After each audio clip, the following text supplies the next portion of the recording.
बहुत स्वागत है आपका हमारी खास पेशकश मैदाने जंग में। मैं हूं आपके साथ प्रिया सिंह सोमवंशी। अगले 1 घंटे में मैं आपको पूरे देश भर का जो पॉलिटिकल एक्शन है उसको लेकर विस्तार से जानकारी दूंगी। साथ ही मैं इस वक्त जयपुर में मौजूद हूं और मेरे पीछे आप ये पत्रिका गेट देख पा रहे होंगे जिसे राजस्थान का एंट्री गेट भी माना जा रहा है। पहले चरण की वोटिंग में महज हफ्ते भर का वक्त बचा है और ऐसे में तमाम सियासी पार्टियों ने अपनी पूरी ताकत झोंक दी है। कश्मीर से लेकर कन्याकुमारी तक पॉलिटिकल एक्शन हो रहा है, उसकी तस्वीरें मैं आपको दिखाऊंगी और विस्तार से जानकारी दूंगी। तमाम सियासी दिग्गज आज चुनावी मैदान में होंगे। आपको बता दूं कि केंद्रीय गृह मंत्री अमित शाह कन्याकुमारी से राजस्थान और फिर नोएडा में जनसभा को संबोधित करेंगे, रणनीति बनाएंगे। तो सीएम योगी आदित्यनाथ आज बिजनौर के अलावा हल्द्वानी और बरेली में रैली करेंगे। वहीं समाजवादी पार्टी के चीफ अखिलेश यादव भी आज बिजनौर में होंगे। इसके अलावा देर से ही सही लेकिन अब मायावती भी चुनाव प्रचार में एक्टिव हो गई हैं और चुनौती देती हुई नजर आ रही हैं। आज मायावती हरिद्वार में प्रचार करेंगी तो राहुल गांधी पहले छत्तीसगढ़ के बस्तर और फिर महाराष्ट्र के भंडारा गोंदिया में चुनाव प्रचार करेंगे और राहुल की बहन प्रियंका गांधी भी आज रामनगर और रुड़की में कांग्रेस के उम्मीदवार के लिए वोट मांगती हुई नजर आएंगी। लेकिन जो सबसे दिलचस्प तस्वीर दिखाई देगी उत्तर प्रदेश के बिजनौर से दिखाई देगी, जहां एक तरफ आज सीएम योगी आदित्यनाथ पहुंचेंगे तो दूसरी तरफ अखिलेश यादव। जाहिर सी बात है कि आज बयानों का सियासी शनिवार भी होगा। सीएम योगी आदित्यनाथ एनडीए की तरफ से आरएलडी उम्मीदवार चंदन सैनी के लिए प्रचार करेंगे। तो वहीं इस बार यूपी की बिजनौर सीट इसलिए भी खास बन गई है क्योंकि बसपा से जो मौजूदा सांसद थे बिजनौर से, उन्होंने टिकट कटने के बाद आरएलडी ज्वाइन कर लिया और ऐसे में चुनौती बहुत बढ़ गई है। सपा, हालांकि सपा बसपा और आरएलडी का 2019 में गठबंधन था, लेकिन इस बार आरएलडी बीजेपी के साथ है और इसीलिए आरएलडी के खाते में बिजनौर की सीट भी गई है। ऐसे में पूरी ताकत उत्तर प्रदेश में योगी आदित्यनाथ ने झोंक दी है। 80 का जो टारगेट सेट किया है उसे साधने के लिए बिजनौर को जीतना बेहद जरूरी है। तो एक तरफ योगी आदित्यनाथ जहां माफिया को खत्म करने की बात कह रहे हैं, कानून व्यवस्था की बात कर रहे हैं, तो दूसरी तरफ अखिलेश यादव इंडिया अलायंस की लाइन पर चल रहे हैं और इलेक्टोरल बॉन्ड को लेकर बीजेपी को घेरते हुए नजर आ रहे हैं और यही रणनीति इलेक्टोरल बॉन्ड पर आगे बढ़ने की इंडिया अलायंस ने फिलहाल बनाई हुई है।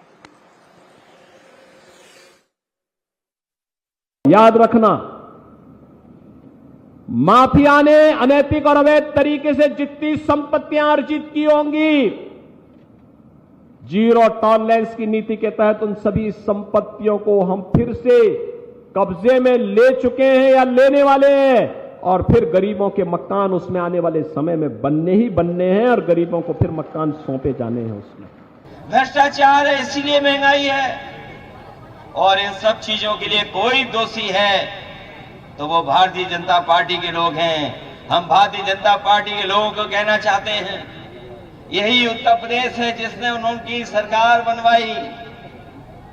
14 में आए थे और 24 में चले जाएंगे।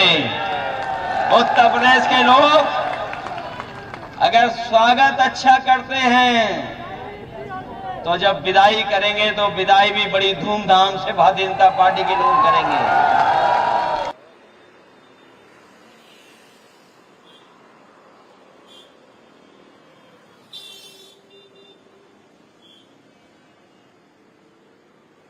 और मेरे सहयोगी विशाल प्रताप लखनऊ से और अधिक अपडेट के साथ जुड़ गए हैं। विशाल, इस बार बिजनौर में मुकाबला त्रिकोणीय, ऐसे में क्या रणनीति तमाम पार्टियों की है और मायावती का एक्टिव हो जाना, 2019 में बीएसपी के खाते में ये सीट जाना, कितनी चुनौती है?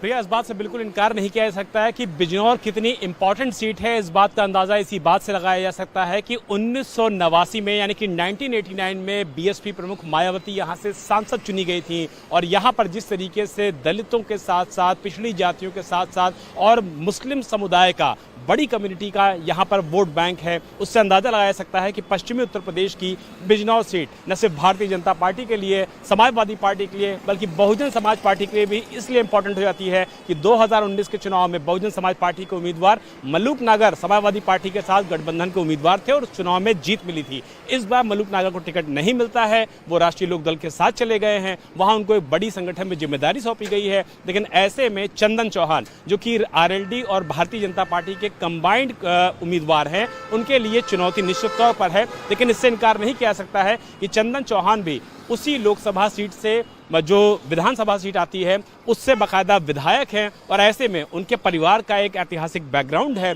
यही वजह है कि बीजेपी और आरएलडी अपने कैंडिडेट की जीत को लेकर के काफी ज्यादा आश्वस्त है। विशाल लगातार बने हुए हैं। विशाल, देखिए, एक तरफ जहां इलेक्टोरल बॉन्ड की बात अखिलेश यादव कर रहे हैं, तो दूसरी तरफ उत्तर प्रदेश के भीतर माफियाओं को खत्म करने की बात, लॉ एंड ऑर्डर को लेकर बात योगी आदित्यनाथ कह रहे हैं। इलेक्टोरल बॉन्ड से तो बिजनौर की जनता को शायद लेना देना भी ना हो।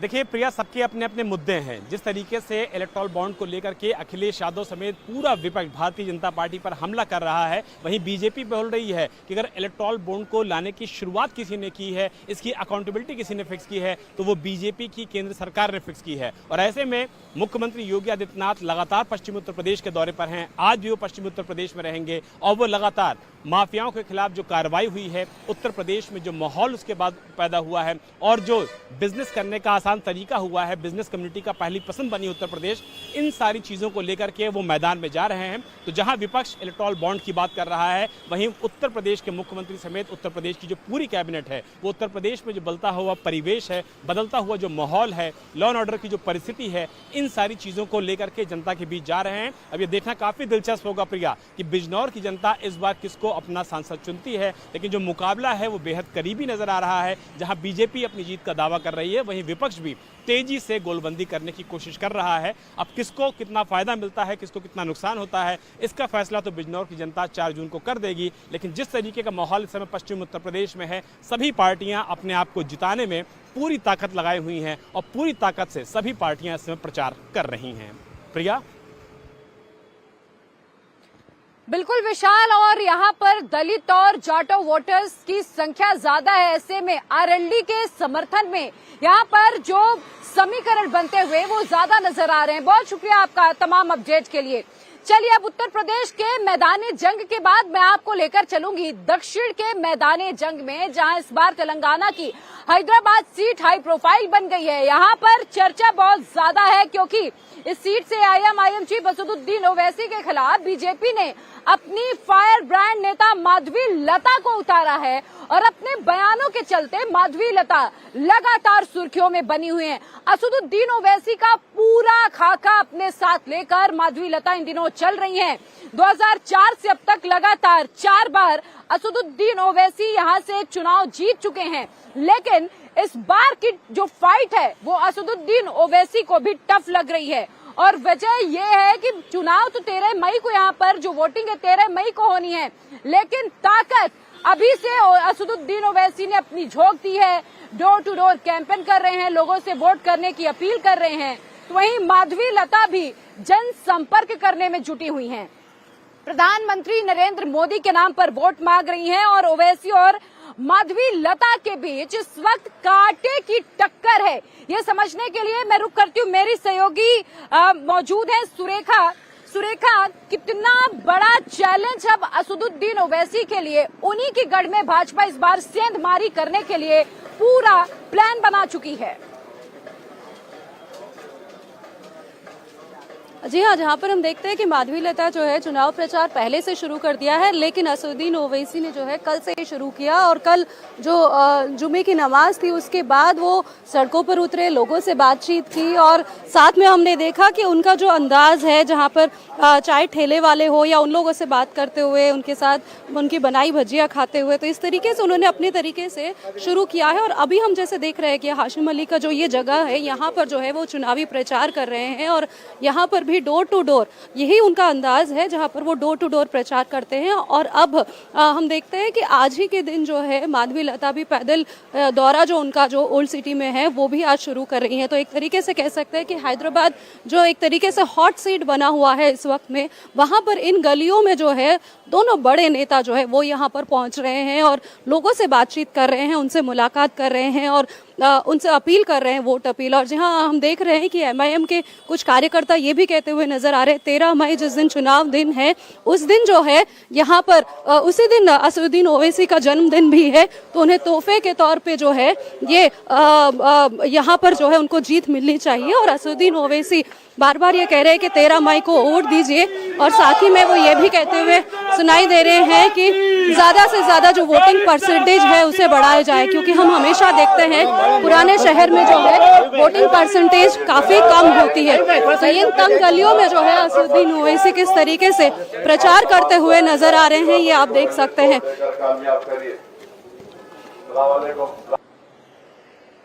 बिल्कुल आज सुरेखा बने रहिएगा। ओवैसी और माधवीलता के बीच किस तरह से जुबानी जंग चल रही है, दोनों कैसे हमलावर हैं एक दूसरे पर, उसका एक उदाहरण अपने दर्शकों को दिखाते हैं।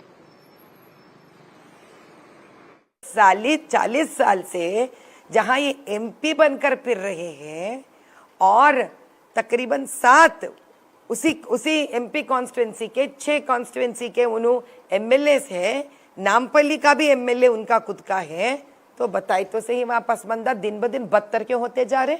बताए तो सही रिक्शा चलाने वाला रिक्शा चलाते ही क्यों जिंदगी खत्म हो जा रहे? कोई इंसान अपना मजहब को तरक्की करवाने के लिए 500 रुपए का इलेक्ट्रिकल बिल फ्री देने के वादा करता है क्या साहब? 300 रुपए 400 रुपए का पानी फ्री देने के लिए मीटर का बिल मैं मुफ्त करवा दूंगा, निकलवा दूंगा कहता है क्या? ये तरक्की करेगा मुसलमानों का? अब कोई हमको जेल में डाल देगा, कोई हमारे घर को तोड़ देगा, कोई हमारी मस्जिद को हमसे छीनने की कोशिश करेगा, कोई जेल में हमको जहर दे देगा, तो पैगाम क्या मिल रहा है कि तुम हमेशा तैयार रहो बातिल से मुकाबला करने के लिए। तुम हमेशा तैयार रहो बातिल से मुकाबला करने के लिए। हर मैदान में, तालीम के मैदान में बातिल से मुकाबला करो, माशी मैदान में बातिल से मुकाबला करो। अरे जो मस्जिदों के खिलाफ है तुम उनके सामने शीशा पिलाई हुई दीवार बन जाओ, जो हिजाब के खिलाफ है उन बातिल ताकतों के खिलाफ तुम खड़े हो जाओ, जो भारत वतन अजीज के खिलाफ है वो भी बातिल ताकत हैं, तुम अपनी वफादारी का सबूत दो। और इन जालिमों को, इन शैतानी ताकतों को समझना चाहिए कि हम इस जमीन पर अल्लाह के सिपाही हैं, हम इस जमीन के मालिक हैं, हम इस जमीन के हिस्सेदार हैं, हम किराएदार नहीं हैं। तो आपने ओवैसी को सुना किस तरह से वो धर्म की राजनीति कर रहे हैं, तो दूसरी तरफ माधवीलता विकास के मुद्दों पर ओवैसी को घेरती हुई नजर आ रही है। सुरेखा इस वक्त ओवैसी के साथ ही मौजूद हैं, डोर टू डोर कैंपेन कर रहे हैं। सुरेखा कितनी बड़ी चुनौती माधवीलता दे रही हैं, क्योंकि असदुद्दीन ओवैसी सिर्फ एक धर्म को साधने की कोशिश कर रहे हैं, लेकिन दूसरी तरफ माधवीलता तमाम विकास के मुद्दों पर घेर रही है ओवैसी को। जी हाँ, और देखिए इसमें दिलचस्प बात ये भी है कि जहाँ पर हम देख रहे थे कि कांग्रेस के कुछ जो मुस्लिम नेता जो है वो अब तक असदुद्दीन ओवैसी के खिलाफ लड़ रहे थे, आज वही आवाज उठा रहे हैं कि हमें इस तरीके के संकेत मिल रहे हैं कि कांग्रेस और MIM को जो है साथ मिलकर लड़ना है, और इसमें अगर किसी डमी कैंडिडेट को खड़ा कर दिया जाता है तो उनके वर्ग के लोगों को जो कांग्रेस की तरफ है उन लोगों को समझाना मुश्किल होगा कि जिनके खिलाफ आप अब तक लड़ते रहे, आप अब कैसे नेता है जो अब असद के साथ लड़ने जा रहे हैं। तो इस तरीके के जो कांग्रेस के नेताओं की तरफ से जो है हम देख रहे थे कि माइनॉरिटी के जो लीडर्स हैं उनकी तरफ से भी ये खबरें आने लगी हैं। तो अब ये दिलचस्प हो रहा है कि जब अब तक हम बात कर रहे थे, जब एक मिनट मैं आपको रोकूंगी। देखिए, एक तरफ जहां आप असदुद्दीन ओवैसी के साथ हैं, हैदराबाद में door to door campaign Owaisi कर रहे हैं, तो दूसरी तरफ RJD अपना घोषणा पत्र जारी कर रही है। तेजस्वी यादव की एक प्रेस कॉन्फ्रेंस चल रही है, उसकी भी तस्वीरें मैं अपने दर्शकों को लगातार दिखा रही हूँ। सुरेखा, जरा ये समझने की कोशिश करिए, अगर संभव तो ओवैसी से बातचीत करिए, उनकी रणनीति क्या है, माधवीलता को कैसे परास्त कर पाएंगे? टेंशन उनकी बढ़ गई है।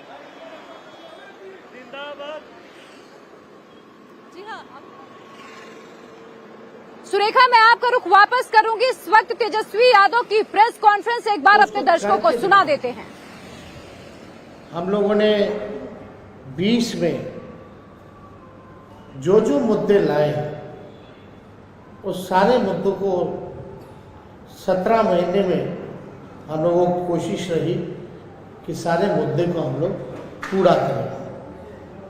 हालांकि 2-4 सीट से हम लोग कम रह गए थे सरकार में, लेकिन जब भी 17 महीने हमको मौका मिला, जिस परिस्थिति में जो हमारा कमिटमेंट था, प्रण था, उसको हम लोगों ने पूरा किया।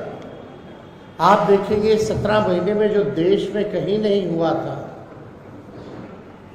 2-4 चीज़ें वो हम लोगों ने बिहार में 17 महीने में करके दिखाया। 5 लाख नौकरी, सरकारी नौकरी हम लोगों ने दिया। देश में किसी भी राज्य में इतने बड़े पैमाने पे किसी को नौकरी नहीं मिली। हम लोगों ने जाति आधारित गणना कराया और आरक्षण की सीमाएं जो है 75% हम लोगों ने किया था। 2020 में आप लोगों को भी पता होगा कि हमने कहा था कि तमिलनाडु के तर्ज पर हम लोग आरक्षण की सीमा बिहार में बढ़ाएंगे। आप लोगों को भी पता होगा कि हमने कहा था कि तमिलनाडु के तर्ज पर हम लोग आरक्षण की सीमा बिहार में बढ़ाएंगे, तो उसको भी किया। हम लोगों ने IT पॉलिसी, टूरिज्म पॉलिसी, खेल नीति, ये भी प्रॉमिस किया था कि जो पढ़ेंगे उनको तो नौकरी मिलेगी, लेकिन और राज्यों में है कि भाई जो मेडल लाता है देश के लिए, जो अच्छा खिलाड़ी है, उसको भी नौकरी मिलनी चाहिए। और हम लोगों ने उस नीति को भी ला करके जो है लगभग 71-72 खिलाड़ियों को नौकरियां दी और हाईएस्ट रैंक था DSP लेवल का। तो उस काम को भी हम लोगों ने पूरा किया। और आप लोग सब लोग समझ रहे हैं कि ये चुनाव है, बिहार की जनता भी उम्मीद करती है हम लोगों से कि भाई 2024 के चुनाव में हम बिहार की जनता के लिए क्या कमिटमेंट कर रहे हैं, क्या नया ला रहे हैं। तो आज परिवर्तन पत्र के जरिए 24 जन वचन, यानी 24 का चुनाव और 24 जन वचन हम लोग लाए हैं। डिटेल्स और सारी बातें आप लोगों को दे दी जाएगी, लेकिन जो प्रमुख चीजें हैं वो हम आप लोगों के समक्ष रखना चाहेंगे। जनमत, जनता अगर हमको ताकत देती है, अगर हमारी इंडिया अलायंस की सरकार बनेगी तो देश भर में 1 करोड़ नौजवानों को नौकरी, सरकारी नौकरी हम लोग देने का काम करेंगे। 1 करोड़ नौकरी पूरे देश में। पूरे देश में 30 लाख नौकरियां जो है रिक्त पड़ी हैं, उसको तो भरेंगे ही भरेंगे, लेकिन 70 लाख नौकरी का जो है पदों का हम लोग सृजन करेंगे। आप लोग जानते हैं नौकरी, बेरोजगारी सबसे बड़ा हम लोगों का दुश्मन है। आज भाजपा के लोग इस पे कोई चर्चा नहीं करते। 2 करोड़ हर साल उन्होंने नौकरी का वादा किया था, लेकिन हम लोग सच्चे लोग हैं, जो कहते हैं वो करके दिखाते हैं। तो पूरे देश भर में 1 करोड़ लोगों को हम लोग जो है सरकारी नौकरी देने का काम करेंगे। 2 तारीख जो है वो, मतलब 2 डेट याद कर लीजिए। देश में 15 अगस्त, आने वाला जो 15 अगस्त है, आपको बेरोजगारी से आजादी मिलना शुरू हो जाएगा।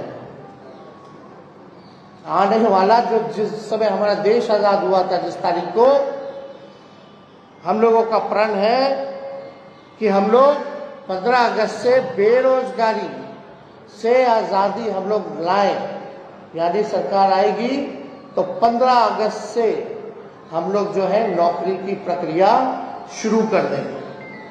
दूसरा तारीख आप लोग ध्यान से रखिएगा, जो आने वाला रक्षाबंधन है, गरीब परिवार की बहनों को हम लोग प्रत्येक एक वर्ष में 1 लाख रुपए का सहायता हम लोग देने का काम करेंगे। जो रक्षाबंधन आएगा उसी दिन से हमारी बहनों को जो गरीब परिवार में है हर एक साल 1 लाख रुपए का हम लोग जो है सहायता देंगे। और आप लोगों के समक्ष हम बताना चाहेंगे तीसरा कि 500 रुपए में गैस सिलेंडर का भाव जो है कर दिया जाएगा। आज जो है 1200-1500 मिल रहा है। अगर हम लोगों की सरकार बनेगी तो इसको महंगाई जो चरम सीमा पर है, महंगाई को कम करने के 500 रुपए में गैस सिलेंडर जो है उस चीज को हम लोग कर देंगे। पुरानी पेंशन योजना ओपीएस को हम लोग लागू करेंगे। और सबसे महत्वपूर्ण, बिहार को विशेष राज्य का दर्जा हम लोग दिलाएंगे। बिहार को विशेष राज्य का दर्जा दिलाएंगे। अगला पॉइंट, ये भी बिहार के लिए बहुत ही महत्वपूर्ण है। हमारी सरकार बनेगी तो बिहार में स्पेशल पैकेज अलग से हम लोग देंगे। तो मोदी जी वाला नहीं कि बंगाल से यूपी तक गैस लाइन पाइपलाइन जा रहा है, जो बिहार का भाग है उसका पार्ट जोड़ दिए, अब बोल दिए कि पैकेज में आ गया। नहीं, डेडिकेटेड स्पेशल पैकेज बिहार को हम लोग देने का काम करेंगे। 1,60,000। तो आपने तेजस्वी यादव को सुना, परिवर्तन पत्र के नाम से अपना घोषणा पत्र जारी किया है। 24 के लिए 24 वचन दिए हैं और इसमें खास बात यह है, बिहार को विशेष राज्य का दर्जा दिलाने की बड़ी बात तेजस्वी यादव ने कही है।